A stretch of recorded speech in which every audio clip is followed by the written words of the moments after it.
오늘 우리가 함께 읽는 말씀은 시편 제60편 말씀입니다.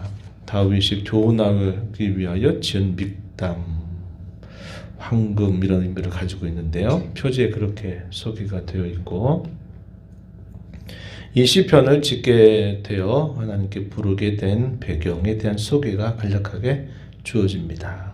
그 표제를 보시면 다윗이 아람 나하라임과 아람 소바와 싸우고 있는 중에 요압이 돌아와 이돔을 소금 골짜기에서 쳐서 12,000명을 죽인 때, 이때 이런 배경 속에서 이 시편이 불려졌다 하는 사실을 설명해 줍니다. 다윗이 이제 나라를 다스리는 왕이 되어서 여러 주변에 있는 나라들과 전쟁을 수행하게 됩니다. 우리가 앞서 읽어왔던 많은 시편들의 내용은 그가 방랑하는 그런 가운데서 많은 연단 속에서 그가 겪었던 시련, 고난, 그 위기 속에서 건져주신 그 하나님의 손길을 우리가 여러 시편들을 통해서 읽어왔습니다. 애가의 성격을 많이 담았던 시편들이죠. 그런 약 10여 년 정도의 세월 동안 참 많은 단검질 속에서 연단받았던 다윗이 마침내 유다의 왕이 되고 또 사울 왕가의 쇠락으로 마침내 다윗이 온 이스라엘의 왕이 되고 난 다음에 그의 왕국이 흐르는 시간 속에서 계속 강성하게 되도록 하나님이 인도해 주시게 됩니다. 그런 과정에서 여러 나라들과의 전쟁 가운데 다윗이 이 수리아 지역, 여기 아람 나하라임, 아람 소바에 있는 지역들과 전쟁을 벌이고 있는 중에 에돔 나라가 많은 군사들을 데리고 와서 이스라엘을 침공하게 된 때 위기를 맞게 된 겁니다. 그 위기 속에서 하나님 앞에 기도하고 마침내 응답받아서 그 에돔 나라를 향하여 큰 승리를 거두게 된 그런 상황들이 있어요. 이에 대한 성경의 기록은 사무엘하 8장에서 우리가 확인할 수 있습니다. 그 배경 속에서 이 시편이 기록되었다 하는 것입니다. 그가 패전을 하게 된 것도 고백하기를 주께서 일시적으로 그렇게 겪게 하신 일이다, 이러한 고백을 하고 승리도 하나님께서 이루게 하시는 일로 그는 고백을 하고 있습니다. 1절 말씀을 한번 보시기 바랍니다. 하나님이여 주께서 우리를 버려 흩으셨고 분노하셨사오나 지금은 우리를 회복시키소서. 주께서 우리를 버려 흩으셨고 분노하셨다, 이렇게 표현했습니다. 2절 또 보시면 주께서 땅을 진동시키사 갈라지게 하셨사오니 그 틈을 기우소서. 땅이 흔들림이니이다. 3절에서도 주께서 주의 백성에게 어려움을 보이시고 비틀거리게 하는 포도주를 마시게 하셨습니다. 여기 보면 주께서 성경을 우리가 읽을 때 이런 시각으로 성경을 우리가 읽게 되는 겁니다. 그냥 우연히 혹은 대적들이 강해서 어떤 상황에 의해서 이렇게 된 것으로 보는 것이 아니라 그 상황을 무시하지 않지만 그러나 항상 그 모든 일들의 주권자가 곧 하나님이시다라는 시각으로 자신들에게 주어져 있는 삶의 현실을 보는 시각이죠. 이게 하나님의 주권을 인정하는 신앙이요, 그분의 주권을 따라서 자신들을 살펴가는 신앙의 모습입니다. 이 표현이 10절 가서 보시면 이렇게 표현했어요. 10절 하나님이여 주께서 우리를 버리지 아니하셨나이까 하나님이여 주께서 우리 군대와 함께 나아가지 아니하시나이다. 일시적인 패전을 경험하고 또 어려움을 경험하게 하는 일도 하나님께서 그렇게 하시는 일이다 라고 고백을 하고 있는 겁니다. 그러한 상황 속에서 다윗은 하나님 앞에 구원을 간구하죠. 4절과 5절 말씀 한번 보시면 이렇게 말합니다. 주를 경외하는 자에게 깃발을 주시고 진리를 위하여 달게 하셨나이다. 깃발을 주신다. 진리를 위하여 달게 하신다. 그 깃발을 달게 한다. 이 뭘 말합니까? 승리를 상징해주는 표현이죠. 주를 경외하는 자에게 깃발을 주신다. 주님을 경외하는 자에게 승리를 주시고 주의 진리를 위해서 그 깃발을 달게 하신다. 이렇게 하나님을 향하여 고백하고 5절에 보면 주께서 사랑하시는 자를 건지시기 위하여 주의 오른손으로 구원하시고 응답하소서. 구원을 향하여 구원을 하나님 앞에 간구하는 내용의 소개가 되고 있습니다. 그러자 하나님께서 응답해 주세요. 어떻게 응답하십니까? 6절부터 8절에 있는 내용입니다. 6절 말씀에 보면 하나님이 그의 거룩하심으로 말씀하셨다. 응답하셨다라는 말입니다. 뭐라고 응답하셨나요? 내가 뛰놀 것이다. 내가 세겜을 나누어 숫꽃 골짜기를 측량하겠다. 이 세겜 지역은 어디에 있게 되냐면 세겜 지역은 요단강을 중심으로 해서 서편에 있는 지역입니다. 이 숫꽃 골짜기 거기는 어디에 있는가? 그것은 요단강 동편에 있어요. 이스라엘의 지형은 이 요단강을 중심으로 해서 동편과 서편으로 나누어지죠.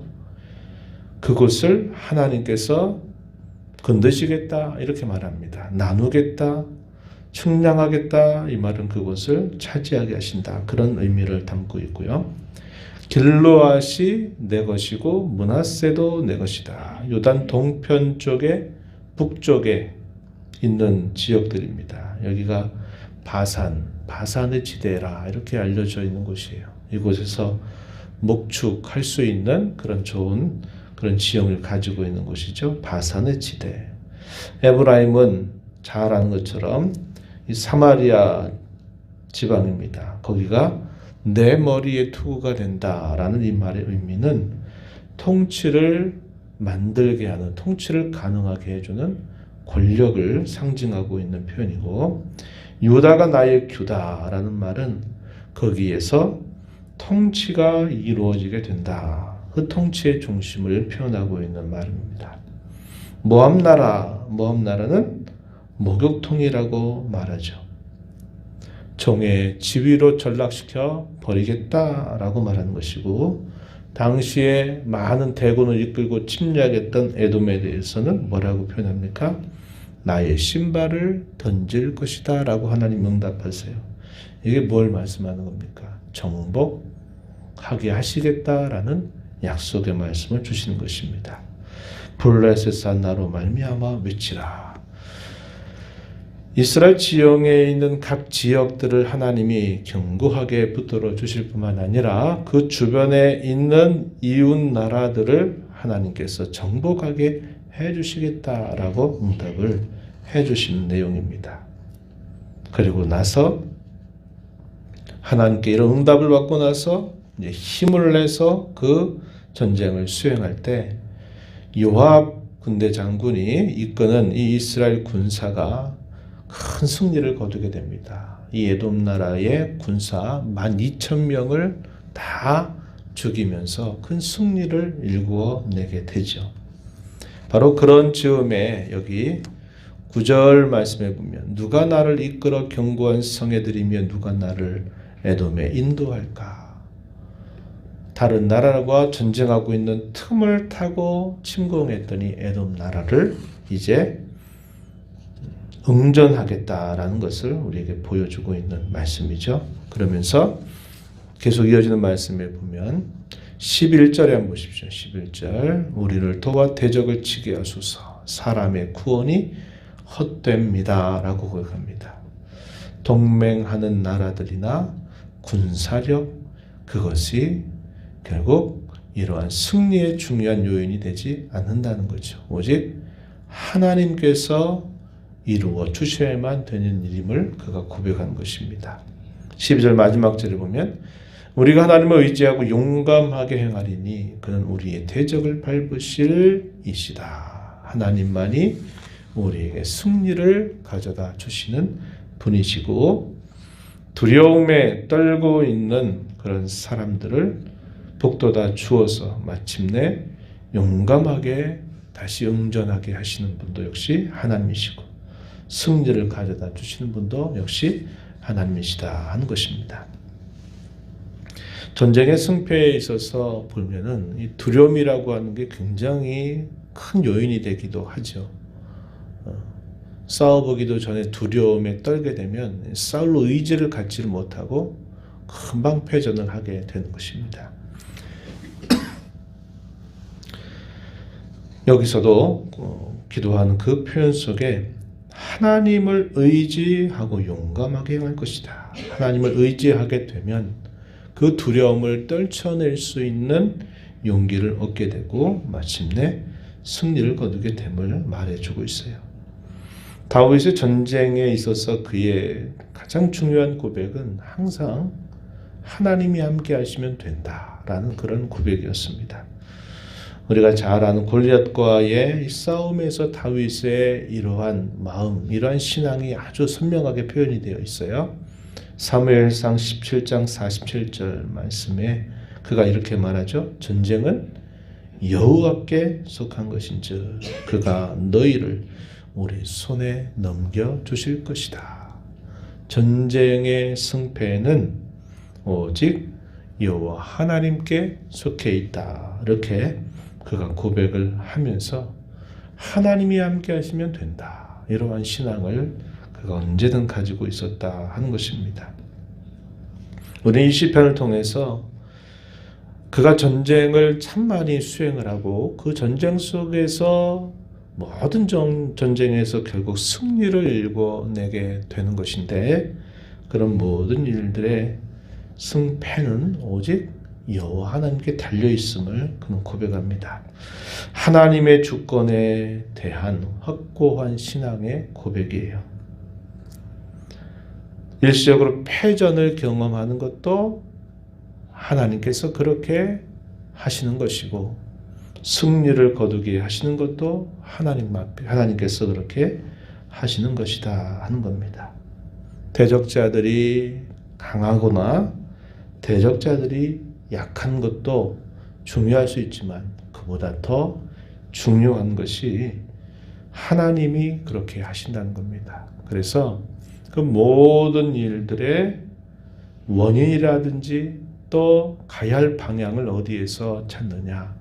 하나님 안에서 찾는 것입니다. 그래서 하나님과의 관계, 하나님이 함께 하시도록 하는 그 일이 무엇보다도 중요하다는 것을 언제나 놓치지 않고 그가 하나님을 섬겨 살았던 것을 우리가 잘 알게 된다는 겁니다. 우리가 여기서 지혜를 배우는 거죠. 우리의 삶 속에 일어나는 많은 여러 가지 일과 사건들을 우리가 바라볼 때에도 그저 상황이 그렇게 돼서 그저 다른 어떤 요인들 때문에 그렇게 됐다라는 것만 보면 안 되고, 우리는 하나님의 주권에 입각해서 하나님이 이렇게 하시기도 하시고 저렇게 하시기도 하신다 하는 시각을 언제나 갖고, 그 일의 진행이나 그 일의 상황보다 더 중요한 것이 우리가 하나님과 함께 있는 것이고, 반대로 하나님이 우리와 함께 하시는데 가장 중요한 것이 거기에 있다. 그런 생각을 우리가 이러한 말씀들을 통해서 배우게 되는 것입니다. 우리가 이러한 말씀들을 마음에 새기면서 우리가 이 땅에 사는 동안 끊임없이 이루어지는 이 영적인 보이지 않는 전쟁 속에서 때로 실패를 경험하게 된다 할지라도 그 실패에 주눅들지 말고 하나님 앞에 도움을 힘입어서 승리를 일구어내어 주께 영광을 돌리는 저와 여러분이 되기를 진심으로 바랍니다. 하나님 아버지 감사합니다. 이 새벽 시간 저희들을 깨워주셔서 오늘도 새 날을 주신 하나님 앞에 나오게 하시고 찬양을 드리며 주시는 말씀을 또다시 읽고 듣게 하시고 그 말씀을 통하여 저에게 주시는 교훈을 또 되새기게 하신 것 감사를 드립니다. 전쟁 가운데서 그 빈틈을 삐짓고 돌아와서 또 침공을 하여 일시적으로 여러 어려움을 겪는 일도 하나님께서 그렇게 허락하시는 일이요. 그 일의 상황이 역전되어 승리를 일구게 하시는 이도 하나님이신 줄을 언제나 고백하며, 다윗은 그 많은 전쟁 속에서도 군사력에 의지하지 않고 오직 하나님을 의지하여 용감하게 행하고 또 자신을 돌아보고 새롭게 하는 그 일에 항상 중심을 기울였던 것을 보게 됩니다. 우리가 이 땅에 살면서 많은 일과 사건들을 경험하는 중에도 언제나 하나님의 주권을 인정하고 그 주권을 통하여 하나님과 함께함을 무엇보다 점검하고 하나님 안에서 저희들이 용감하게 힘을 내어 싸워나가는, 승리를 일구어 나가는 저희들의 삶이 되도록 인도하여 주옵소서. 은혜의 보좌 앞에 나와서 아버지 은혜를 구하는 모든 심령들의 간구를 귀 기울여 주시고 응답하여 주시기를 바라며 예수님 이름으로 기도하옵나이다. 아멘.